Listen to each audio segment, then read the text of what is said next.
महाराष्ट्र में टीटी का paper leak हो गया, आज पेपर होना था और कैंसिल हो गया। इसके पहले भी नीट का पेपर लीक हुआ था और बहुत सारे छात्र छात्राओं ने, बेटे और बेटियों ने आत्महत्या कर लिया। ऐसा कोई वर्ष नहीं है जब भारत में पेपर लीक नहीं होता। ऐसा कोई वर्ष नहीं है जब केंद्र सरकार का पेपर लीक नहीं होता और राज्य सरकार का पेपर लीक नहीं होता। जेई का पेपर लीक हो चुका है, नीट का पेपर लीक हो चुका है, क्लैट का पेपर लीक हो चुका है, आपके एसएससी का पेपर लीक होता रहता है, बैंक का पेपर लीक होता रहता है, टीटी का पेपर लीक होता रहता है और एक के बाद एक ये पूरा कांड होता रहता है। दुर्भाग्यवश आज तक किसी भी नकल माफिया को न तो फांसी हुई, न आजीवन कारावास हुआ, न उसकी प्रॉपर्टी जब्त किया, न उसकी सिटीजनशिप खत्म किया।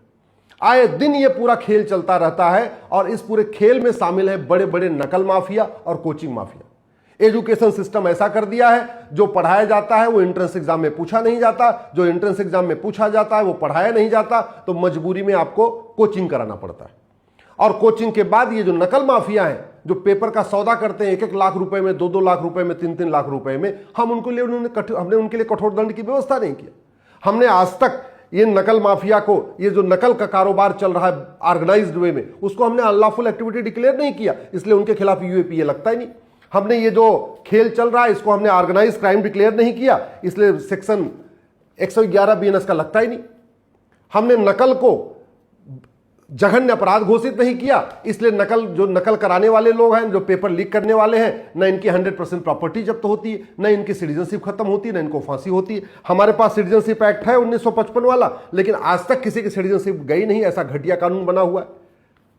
ना आपके सांसद विधायक इसके ऊपर बोल रहे हैं, ना आपके राज्य के सांसद विधायक इसके ऊपर बोल रहे हैं, ना भारत के 5000 सांसद विधायक नकल के खिलाफ बोल रहे हैं, और आए दिन पेपर लीक होता रहता है। ये पूरा का पूरा खेल बिना ऊपर वालों से मिली भगत के नहीं हो सकता। बिना एजुकेशन डिपार्टमेंट के लोगों के मिली भगत से पेपर लीक हो ही नहीं सकता। जो पेपर बनाने वाले हैं जब तक उनकी मिली भगत नहीं होगी, जो पेपर पहुंचाने वाले हैं जब तक उनकी मिली भगत नहीं होगी, तब तक पेपर लीक हो ही नहीं सकता। और आए दिन का हो गया। चीन, जापान, सिंगापुर में कभी पेपर लीक नहीं होता। अमेरिका में, न्यूजीलैंड में, ऑस्ट्रेलिया में, सिंगापुर में कभी पेपर लीक नहीं होता। जानते हैं क्यों? क्योंकि वहां पे सजा का खौफ है। और सजा वो भी नहीं कि 30 साल 40 साल मुकदमा चलता है, साल भर के अंदर सजा होती है। हम ऐसा सिस्टम क्यों नहीं लागू कर रहे? हम क्यों नहीं जो पेपर माफिया हैं, नकल माफिया हैं, जो इस तरीके का बड़ा ऑर्गेनाइज क्राइम कर रहे हैं, क्यों नहीं उनकी हम 100% प्रॉपर्टी जब्त करने के लिए कानून बना रहे? क्यों नहीं उनकी सिटीजनशिप खत्म करने के लिए कानून बना रहे? क्यों नहीं हम उनको साल भर में आजीवन कारावास, फांसी देने के लिए कानून बना रहे? क्यों हम उनका narco polygraph brain mapping test करने के लिए कानून बना रहे?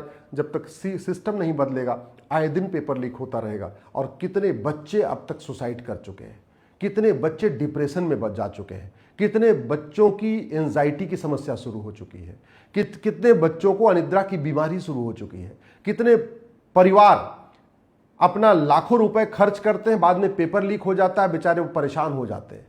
लोग लोन लेते हैं, एजुकेशन लोन लेके बच्चों को पढ़ाते हैं, इंजीनियरिंग की तैयारी कराते हैं, मेडिकल की तैयारी कराते हैं, पेपर लीक हो जाता है, उनका पूरा साल बर्बाद हो जाता है।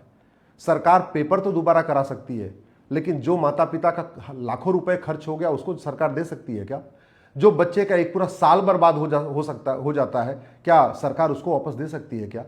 दुर्भाग्य देखिए, कोई सांसद विधायक इसके ऊपर बोलने के लिए तैयार नहीं। 5000 सांसद विधायक हैं, लेकिन कोई एक भी सांसद विधायक नहीं कहता कि नकल माफियाओं की 100% प्रॉपर्टी जब्त होनी चाहिए, इनकी सिटीजनशिप खत्म होनी चाहिए और इनको साल भर के अंदर आजीवन कारावास, फांसी की सजा होनी चाहिए। एक भी कोई बोलने के लिए तैयार नहीं। इसलिए मैं आपसे आग्रह कर रहा हूं, अपने सांसद विधायक को पकड़िए, उनको जगाइए और उनसे कहिए ये जो नकल कारोबार चल रहा है इसको बंद करने के लिए संसद और विधानसभा में आवाज उठाएं।